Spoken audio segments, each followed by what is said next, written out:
जंतर मंतर पर युवाओं का आंदोलन खत्म हो गया। युवाओं और विपक्ष की मांग के आगे मोदी सरकार को आखिरकार झुकना पड़ा, क्योंकि विपक्ष ने साफ कर दिया था कि अब संसद में तभी चर्चा होगी जब धर्मेंद्र प्रधान का इस्तीफा हो जाएगा। और अब जब विपक्ष की यह मांग मान ली गई है तो संसद के मानसून सत्र में चर्चा भी शुरू होने की उम्मीद जताई जा रही है।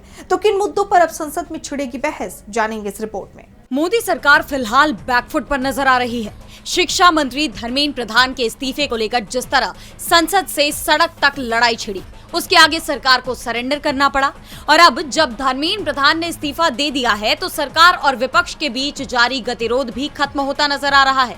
ऐसे में अब संसद की कार्यवाही भी सुचारू रूप से चलने की उम्मीद जताई जा रही है। 27 जुलाई से संसद के मानसून सत्र में अच्छी बहस देखी जा सकती है। जहां सरकार कई जरूरी विधेयक पेश करने की तैयारी में है, वहीं विपक्ष की तरफ से भी नीट के अलावा दूसरे मुद्दों को भी उठाने की तैयारी है। प्रधान का इस्तीफा विपक्ष की पहली मांग थी, लेकिन इसके पीछे उसका मुख्य उद्देश्य शिक्षा व्यवस्था में बदलाव लाना है। और ये तय है कि अब सदन में ये मुद्दा उठेगा और सरकार को भी इस पर चर्चा करनी पड़ेगी।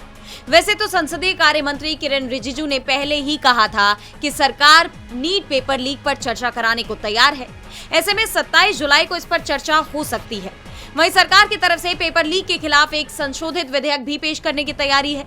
सरकार ने पब्लिक एग्जामिनेशन अनुचित साधनों की रोकथाम एक्ट 2024 में कुछ संशोधन किए हैं, जिसके तहत अब पेपर लीक मामलों में 10 साल तक की जेल और 10 करोड़ रुपए तक के जुर्माने का प्रावधान है।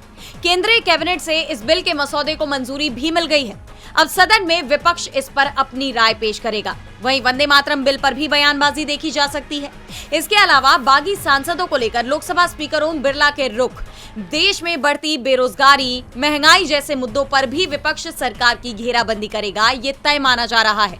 यानी संसद का मानसून सत्र हकीकत में अब शुरू होता दिखाई दे रहा है। डीवी लाइव की रिपोर्ट।